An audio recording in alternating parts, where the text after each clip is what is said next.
And Rich Trapper tapping in, TNN Trap News Network. You feel me?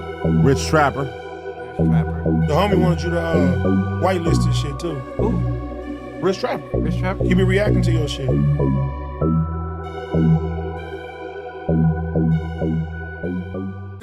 What's the deal, y'all? What's the deal, y'all? What's the deal, y'all, man? Top of the morning, top of the morning, top of the morning. It's been a minute since I gave y'all a story, man, so I'm gonna give y'all a story, man. Story time in the trap, story time in the trap, story time in the Trizap, man. Make sure y'all get into this good content, man. I'm gonna give y'all a quick little story. I'm gonna give y'all the story of the time I got stabbed in the spine working at the Crenshaw Car Wash. Crenshaw and Stocker, right by the Jack in the Box across from the liquor bank, big dog. The liquor bank and the car wash are both since gone. Gentrification took the liquor bank. You know the movie Baby Boy. The liquor bank is where Jody got his bike took. And the Stocker car wash is just a Crenshaw car wash. Everybody just knew it, bro. That was a ghettoist car wash, fool. Like, you can get you some weed. You can get you some, at the time, fire sticks were big. You feel me? Get you some fire sticks, get you some weed. You know what I'm saying? You can get you some little bootleg items of clothing or, you know, oils and incense and whatever the hell was just being sold on Crenshaw and Stocker at the time, you feel me? So I get out of jail and, you know, I need a job, bro, you know what I'm saying? So I walked up to the car wash. I was living with my grandma. I walked up to the car wash and at first I was like, you know, y'all hiring? I was like, no, we're not hiring, but I needed a job, bro. Like, my PO was on my head. You know what I'm saying? I'm staying with my grandma. I'm fresh out. I don't got no chili in my pocket. I'm trying to get back in motion, trying to get a whip and all that kind of stuff. I need a job. So I walk up to the car wash. Now, you know, I asked him, is they hiring? He's like, no, we're not even hiring right now. I said, well, shit, can I work for tips? Kind of looked at me. I said, yeah, man, can I work for tips? Like, I ain't tripping, bro. Like, you know what I'm saying? I work for tips. Like, I need a job. I need some income coming in. You feel me? I couldn't go to the trap in this exact moment because I was hot. I was way too hot. I would have got busted. I would have got busted. There ain't no way I could have went to doing anything outside of legitimate work. Anything outside of legitimate work would have sent me back to Jail. You feel me? Jail. Jail is where I would have went to no bail because I would have had a violation and I would have been sitting in that motherfucker, you know what I'm saying, in hell. For sure. So, you know, that was a thing. Like, I had to bust a 1-2 step. You feel me? So, working at the car wash, and I've seen a lot of things, man. I remember one of my coworkers got into it. I think he was from BPS. I could be wrong, but I think bro was from BPS. And I know he got into it with, don't even let me lie and say where these dudes was from, but I remember he went behind the Jack in the Box, you know, trash cans and caught a fade, and then went back to work. You know what I'm saying? Caught a fade and went back to work, bro. You know what I'm saying? It was Crenshaw car wash was ghetto like that.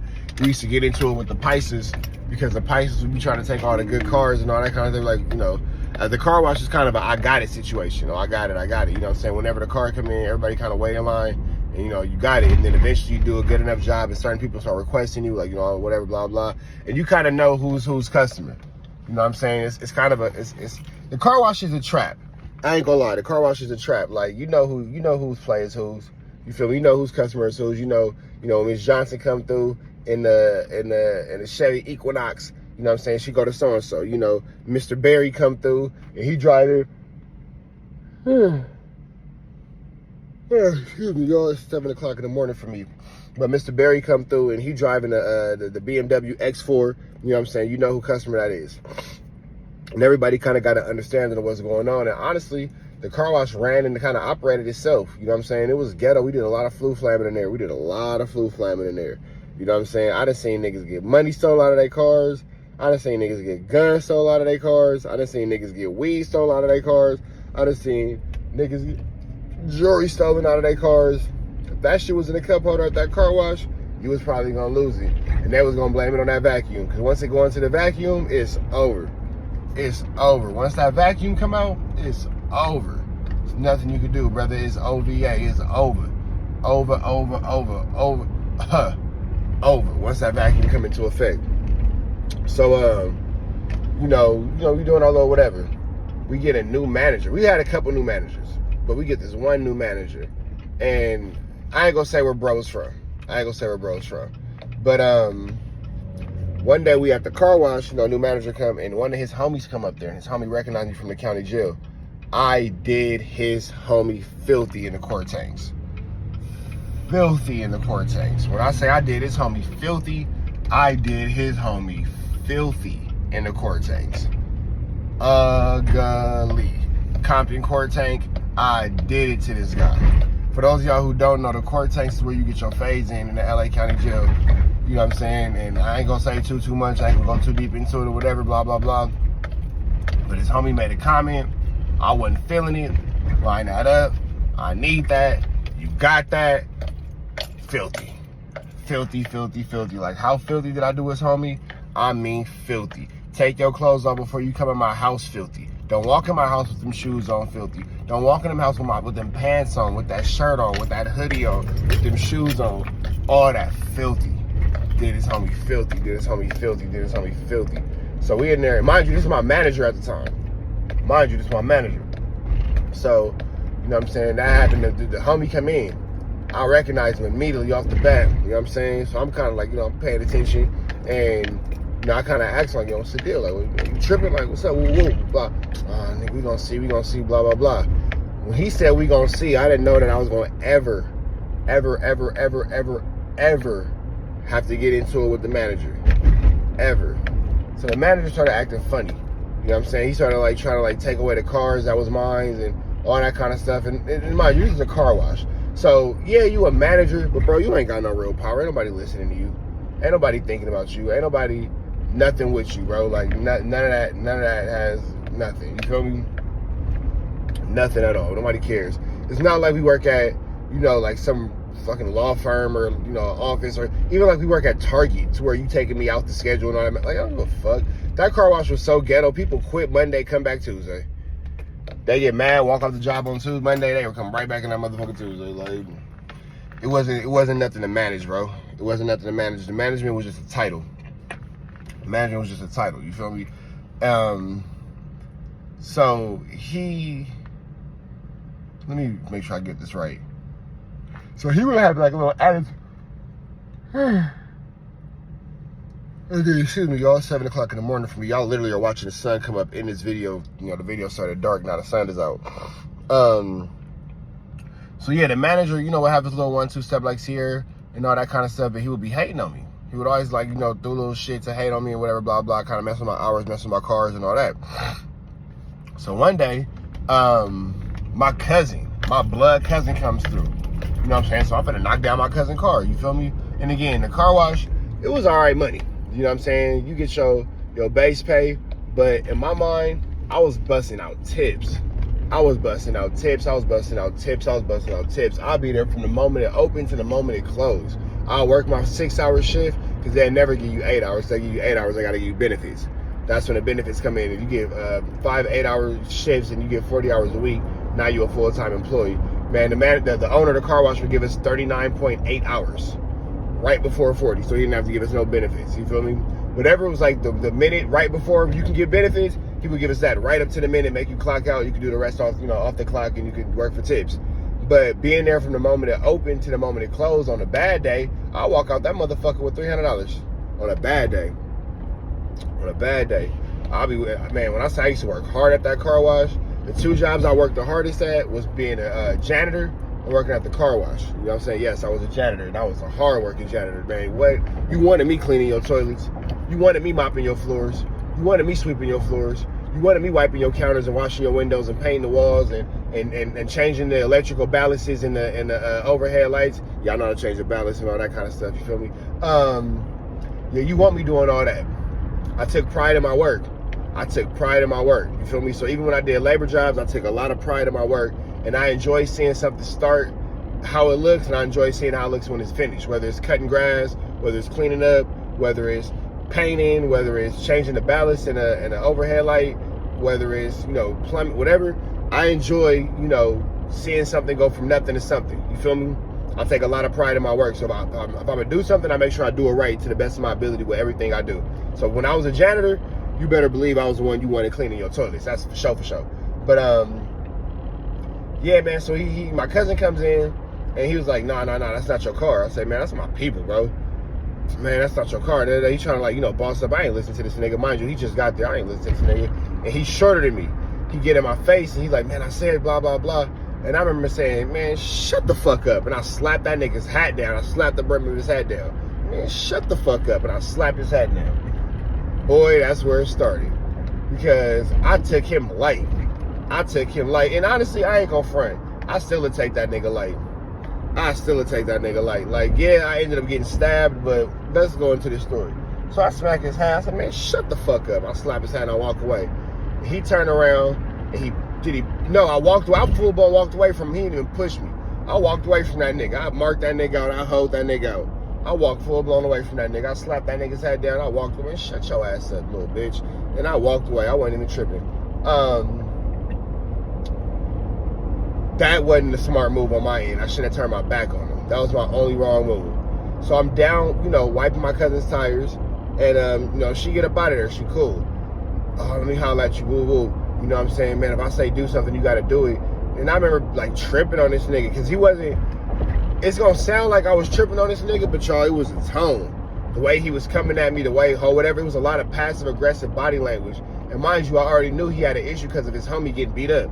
So it was a lot of passive-aggressive body language. And the words were saying, you know, I'm the manager, but the body language was saying, bitch-ass nigga, wooty bam. Like, it was a hostile situation. It was a lot of passive-aggressiveness going on, and the body language was for sure flu flammy. The body language was for sure flu flammy. So, nigga, shut your bitch ass up. And I remember telling him, like, nigga, I'll knock your bitch ass out. Shut the fuck up, nigga. Because he, you know, he tried to press. Like, it was past professionalism. So, don't get me wrong, y'all. I responded. I ain't gonna lie. I didn't cook up, but I finished the play. He started, I finished. I'm like, nigga, shut your bitch ass up, nigga. Whatever, nigga. You talking like you want to step in the back or something. Like, you know what I'm saying? It was some trash cans behind the car wash. So I'm like, nigga, you talking like you want to step in the back in the alley and get out. Whatever, you know, the Crenshaw car wash, you know, the alley behind. You acting like you want to go into this alley and get out, my nigga. And he was like, nigga, and if I do, I fired on this nigga. Bow! Fired on him. Boop, bop, bing, bop, bow. Fired on this nigga. Whooped on him right there. That nigga said, what if I do? I whooped on that nigga. For those of y'all who know the Crenshaw car wash, I whooped on that nigga in the back, right where the cars drive in to the machine to wash your car. You feel me? Because it wasn't a hand car wash. You would drive it through the machine, and then we'd touch up the details. But right where you drive into the machine, whooped on that nigga right in front of Mr. Odell. Shout out to Mr. Odell. If you know Odell, or you know what I'm saying, I hope he's still living, man. God bless the dead if he's not. But if y'all know Odell that worked at that Crenshaw car wash, that nigga tell you he remember seeing this shit. I whooped on that nigga right at the car wash, right in front of Mr. Odell. Whooped on him. Whoop, ba, bing, ba, boom, ba, bing, ba, boom, ba, ba, boom, bow, boom, ba, bing. Blended him. Blended him. Boom, ba, bing, ba, bow, boom, bow, bow, boom, bow, boom, ba, bing, ba, boom. Nigga, oh, ba, ba, nigga, run, nigga, don't run. Boom, ba, bing, nigga, shut up, nigga, bow. All that. Gave it to him. I'm thinking that it's over. He couldn't take that L. You know what I'm saying? He go into the bathroom, he kind of like get himself together. We go back to work. Mind you, this is a ghetto car wash. It's the same car wash where my coworker took a fade behind the Jack in the Box bathroom. I'm sorry, the Jack in the Box trash cans with a nigga from BPS. And no, I think my coworker was from BPS. He took a fade with a nigga from his rival hood, one of his rivals, and went back to work. It's a ghetto car wash. You can get you a fade and go back to work in this motherfucker. That's not out of the normal. So I go back to working. Another car come in. You feel me? I'm squatting down. I'm wiping the rims and all that kind of stuff. And I feel like this sharp pain in my spine. I'm thinking like a bee stung me. I put my hand down. There's blood all over my hands. This nigga standing over me like this with a knife. Standing over me. I turn around and I won't forget this shit. For those of y'all who know, you know what I'm saying, jiu-jitsu, don't know, whatever, blah, blah. I caught him with a quick little single leg. Like, he hit me twice in my spine. You know what I'm saying? What the fuck? I caught him with a single leg takedown. We start fighting. You know what I'm saying? I get the knife out of his hand. And I remember when the knife got out of his hand, he dove to get it. And I remember kicking this nigga in the face as hard as I could. After he dove to get that knife, I, kicked that motherfucker as hard as I could in his face. I sent it. We going, whatever, blah, blah, blah. And I don't remember how the fight started, how the fight stopped, but I remember the fight stopping, and I remember like choking the shit shit out of this nigga. I remember having my hands around his neck, squeezing as tight as I fucking could. And Mr. Odell was like, man, you bleeding, boy, you bleeding. Man, you done stabbed this boy in the chin. You done stabbed this boy in the back, man. He bleeding, man. Blah, blah. You gotta go, man. The police coming, come on. And Mr. Odell took me to my grandma's house. He put me in his car. He put some sheets down, or some like newspaper down or something. He put me in his car. He took me to my grandma's house. Mr. Odell, man. Shout out to Mr. Odell. He put me in the car and sent me to my grandma's house. You know what I'm saying? Definitely did. He definitely did. And my bad, man. Saying what's up to one of the people in my neighborhood. But he put me in the car. He took me to my grandma's house. He sure did. He took me to my fucking grandma's house. Mr. Odell took me to my grandma's house, and that's it. I never did see that dude again. You feel me? And you know what's the interesting part about it too? You know what I'm saying? I could call my baby mama and she could vouch for this. I love her to death. You know what I'm saying? It was the twin sister's birthday. I love my little mama to death, my little Casadilla. You know what I'm saying? My twins mom had a daughter going into the situation. I never not looked out for her, man. I never not, made sure that she was good and all that. Even to this day, with us not being together, I still make sure that she's straight. But it was her birthday at Chuck E. Cheese in Inglewood, the one by the Ladera Center. The Chuck E. Cheese at the Ladera Center. And I remember going home, stabbed up, my mama being like, again, because mind you now, this is the third time I done came home, stabbed up and shot, or whatever the case is, the third time. You feel me? So my mom was just like, boy, what the? I remember she saying, boy, what the? You always got something going, like, excuse me. She was like, God damn. You feel me? So my mom took me to the CVS over there on Crenshaw and Slauson in the shopping center. You know what I'm saying? I don't think it's even there no more. But this is like 2000, and this is before the twins even born, so this is like 2014 this happened, 2015, 2014. Yeah, because she was pregnant with the twins.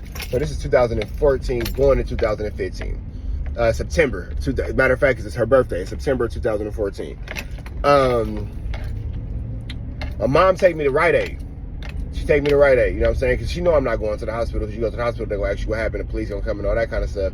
So moms knew I wasn't going to the hospital. Like, that wasn't even a question at this point. Moms take me to Rite Aid. And here I am now as a grown man. I swear to God, I never forget this, y'all. And this is a mother's love. Here I am now as a grown man in my drawers, standing in the bathtub at my grandma's house while my mama patched me up. Literally, standing in my drawers in the bathtub at my grandma's house while my mama poured peroxide down my back, clean my wound, patch it with gauze. Patch it up with gauze, stuff the wound with gauze, patch it up and all that kind of stuff. And I remember we had to use electrical tape. It was so much blood coming out. I remember we had to use electrical tape to keep it there. You know what I'm saying? One day I'll show y'all the scar, man. One day when I'm on live or something, y'all ask me, I'll be happy. I'll show y'all the scar. But y'all can see it by the scar. I never did get stitches or nothing like that. You could tell that there was just a hole in my back, and the hole just healed up as it healed up and all that kind of stuff. You feel me? And yeah, man, I ended up going to her birthday party. My baby mama took care of me afterwards, you feel me? I went to my baby mama's house afterwards. She took care of me. My mama left me in the care of my baby mama. My mama left me in the care of my baby mama, you feel me? Moms left me in the care of baby moms. And that was that, man. That was that, man. I went to the birthday party. That was kind of it. We never did see the dude again. As far as the dude who stabbed me, he never came back to work. I should have sued the company. I should have sued that car wash. I didn't know no better at the time. I should have sued the car wash, man. My dumb ass let them give me a check for $400 and be cool with that. You feel me? Like, oh, you give me $400, man. Don't say nothing. And my dumb ass took the check, and that was that. You feel me? I wouldn't have took the check. I could have cashed out. I didn't know no better, though. I didn't know no better. I was ghetto. I was fresh out of jail. I didn't have nothing. You feel me? I got an extra $400. I thought I was up. You feel me? I thought I was up. Stupid of me. Had I known then what I know now, that was a situation where I could have got some life-changing money, y'all. I could have got some life-changing money with that situation. For sure. I could have sued the fuck out of that car wash and all that kind of shit, man. I could have got some life-changing money, man. Some life-changing money. But that's that, man. Story time in the trap. Make sure y'all like, make sure y'all comment, make sure y'all subscribe. Get into what we got going on, man. I'm up out here to the next one, man. I'm glad y'all appreciated the story. Free Avenue Angels, so he's free. Red dots to the left, y'all know the rest. Free Avenue Angels, so he's free. We gone.